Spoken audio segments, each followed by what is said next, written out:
ओम श्री परमात्मने नमः। नारायणं नमस्कृत्य नरं चैव नरोत्तमं देवीं सरस्वतीं व्यासं ततो जयमुदीरयेत्। श्रीमद् भगवत गीता साधक संजीवनी 10वां अध्याय भगवान का ऐश्वर्य।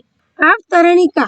जैसे भक्त को भगवान की बात सुनते हुए तृप्ति नहीं होती, ऐसे ही अपने प्यारे भक्त अर्जुन के प्रति अपने हृदय की बात कहते कहते भगवान को तृप्ति नहीं हो रही है। कारण कि भगवान के हृदय की गोपनीय बात भक्त के सिवाय संसार में और कोई सुनने वाला नहीं है।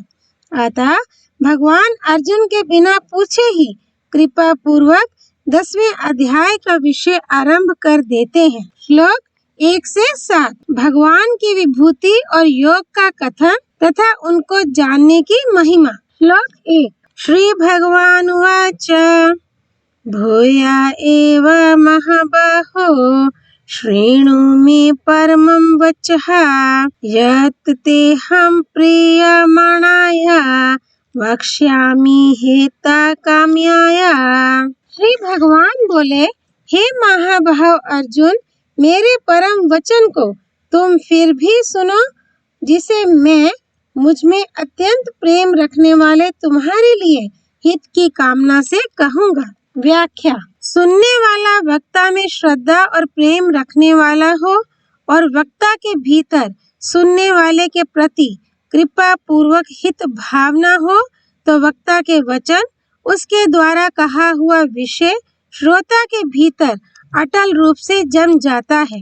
इससे श्रोता की भगवान में स्वतः रुचि पैदा हो जाती है, भक्ति हो जाती है, प्रेम हो जाता है। परिशिष्ट भाव। जीव का जितना हित भगवान कर सकते हैं उतना दूसरा कोई कर सकता ही नहीं। उमा राम समहित जग माही, गुरु पितु मातु बंधु प्रभु नाही।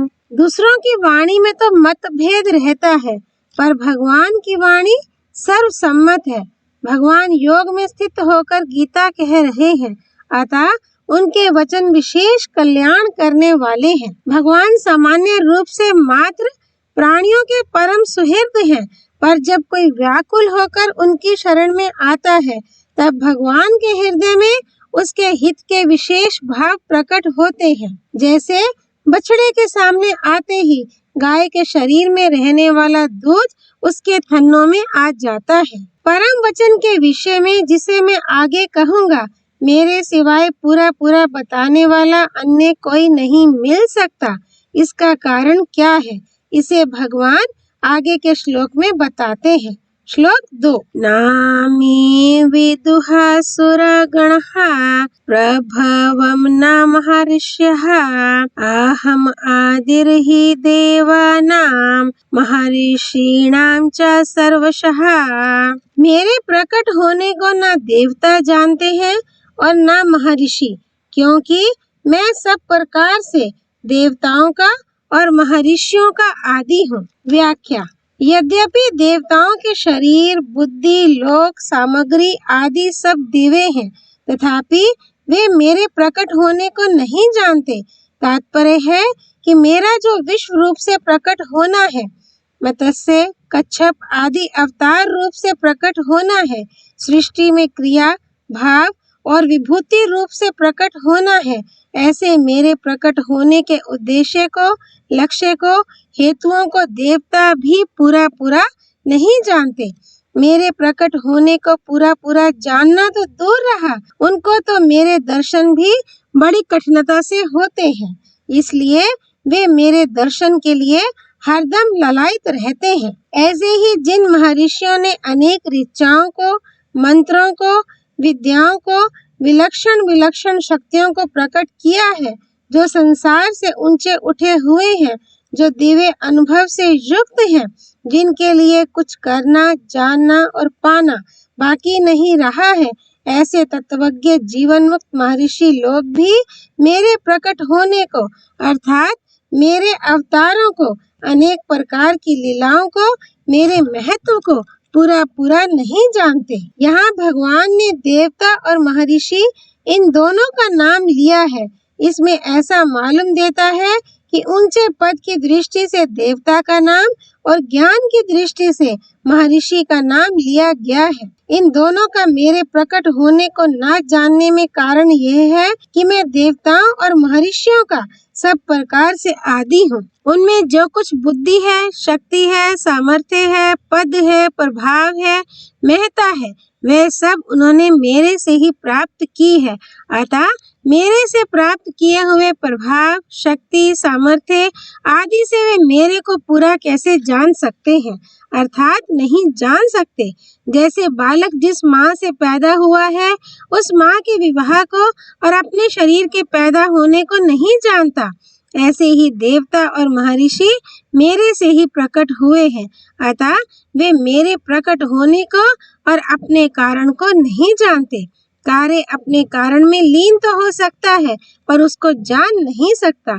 ऐसे ही देवता और महर्षि मेरे से उत्पन्न होने से, मेरा कार्य होने से कारण रूप मेरे को नहीं जान सकते, प्रत्युत मेरे में लीन हो सकते हैं। पूर्व श्लोक में कहा गया कि देवता और महर्षि लोग भी भगवान के प्रकट होने को सर्वथा नहीं जान सकते, तो फिर मनुष्य भगवान को कैसे जानेगा और उसका कल्याण कैसे होगा? इसका उपाय आगे के श्लोक में बताते हैं। श्लोक 3। यो माम अजम अनादिम च वेति लोका महेश्वरम असमूढ़ः समर्थ्येषु सर्व पापेह प्रमुच्यते। जो मनुष्य मुझे अजन्मा, अनादि और महान ईश्वर जानता है, अर्थात दृढ़ता से संदेह रहित स्वीकार कर लेता है, वह मनुष्यों में ज्ञानवान है और वह संपूर्ण पापों से मुक्त हो जाता है। व्याख्या।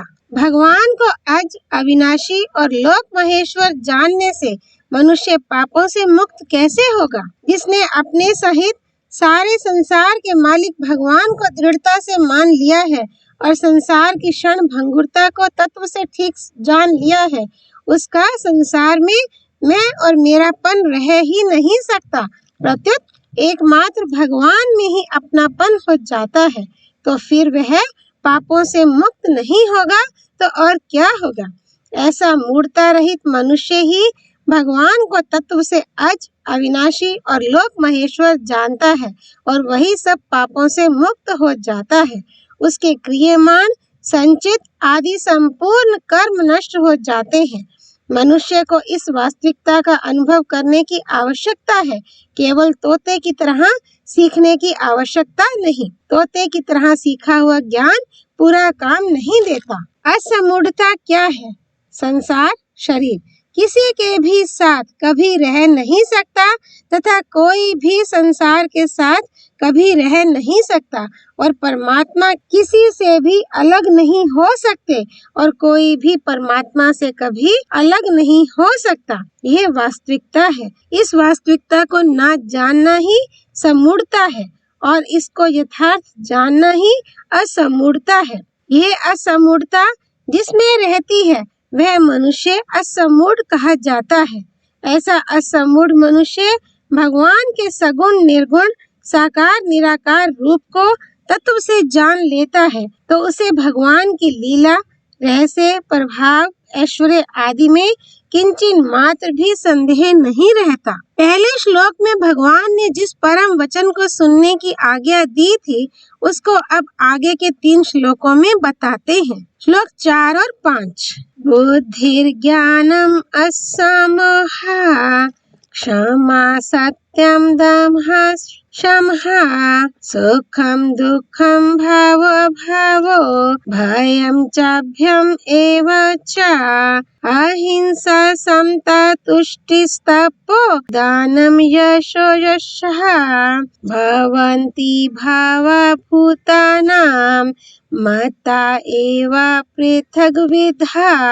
बुद्धि, ज्ञान, असमोह, क्षमा, सत्य, दम, शम तथा सुख, दुख, उत्पत्ति, विनाश, भय, अभय और अहिंसा, समता, संतोष, तप, दान, यश और अपयश, प्राणियों के ये अनेक प्रकार के अलग अलग 20 भाग मुझसे ही होते हैं। व्याख्या। यहाँ प्राणियों के जो 20 भाव बताए गए हैं, उनमें 12 भाव तो एक एक अकेले हैं और वे सभी अंतःकरण में उत्पन्न होने वाले हैं, और भय के साथ आया हुआ अभय भी अंतःकरण में पैदा होने वाला भाव है, तथा बचे हुए 7 भाव परस्पर विरोधी हैं।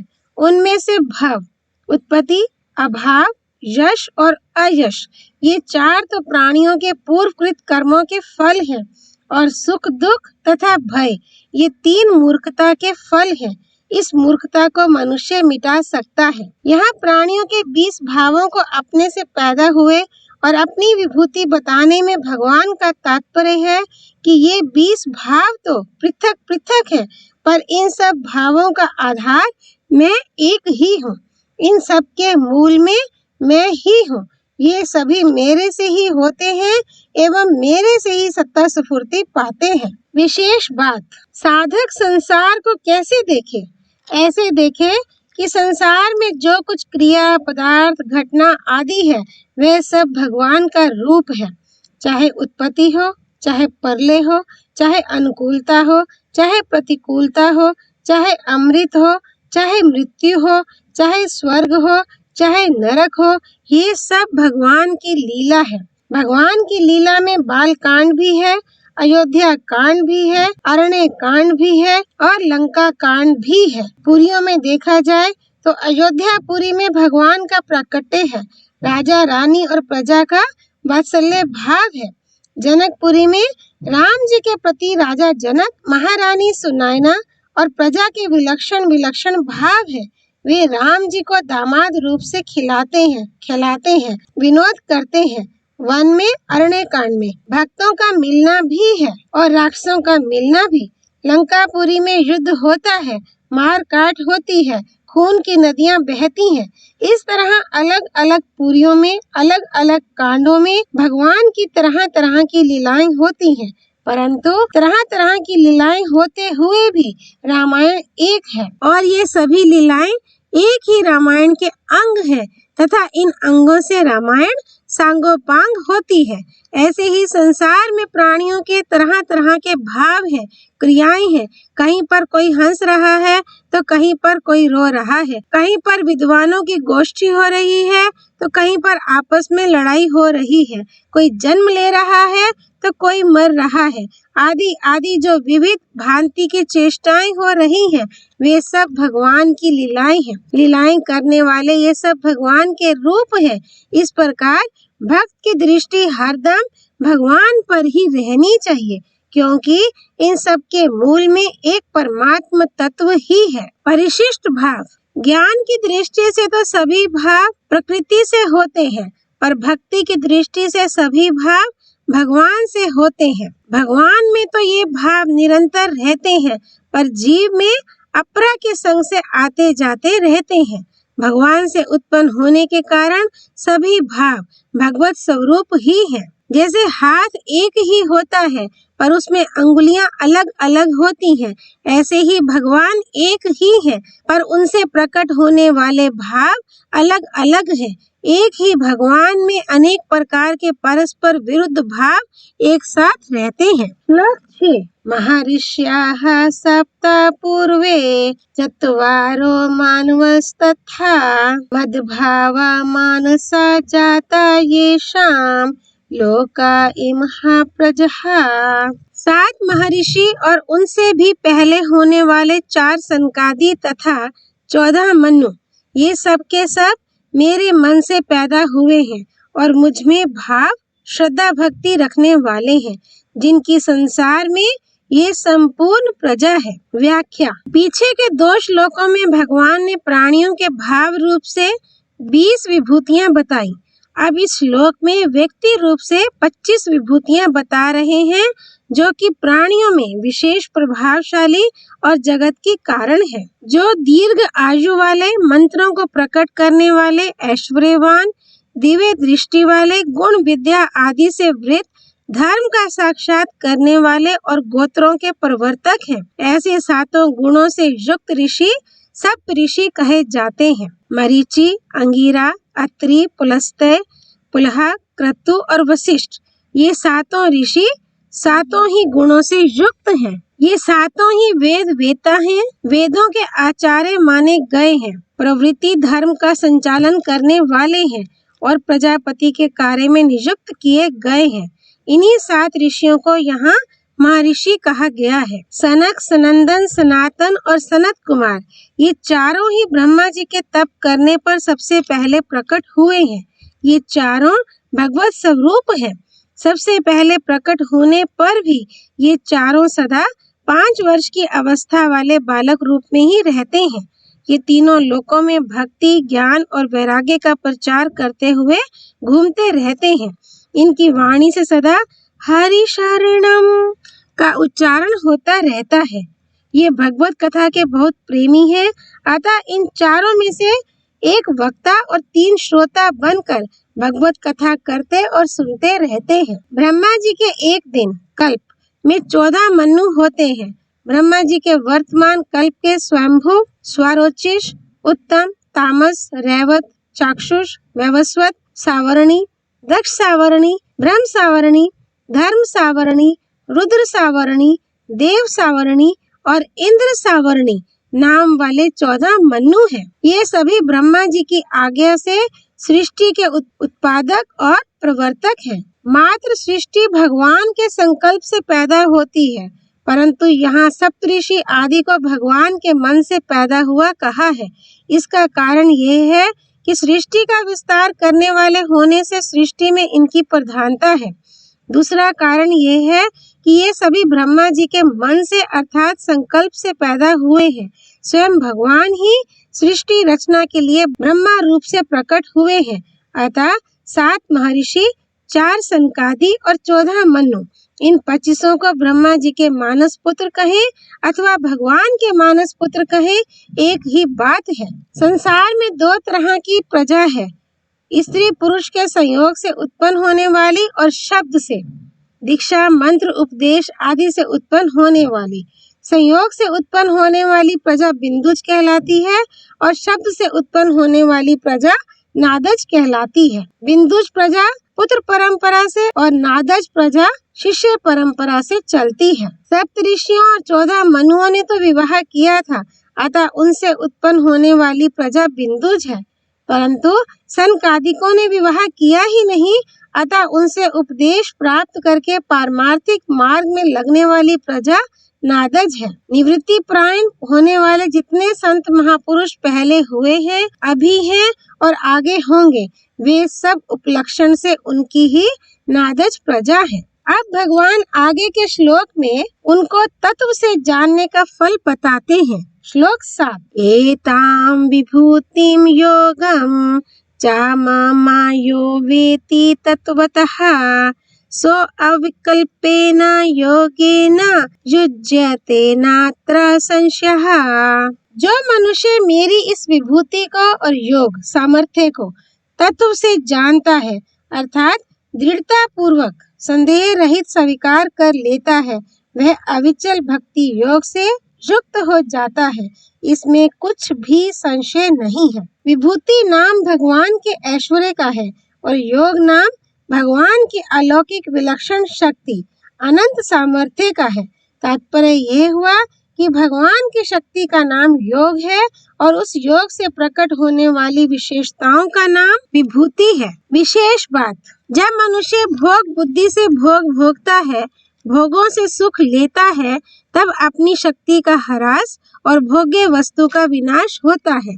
इस प्रकार दोनों तरफ से हानि होती है, परंतु जब वह भोगों को भोग बुद्धि से नहीं भोगता, अर्थात उसके भीतर भोग भोगने की किंचिन मात्र भी लालसा उत्पन्न नहीं होती, तब उसकी शक्ति का ह्रास नहीं होता। उसकी शक्ति सामर्थ्य निरंतर बनी रहती है।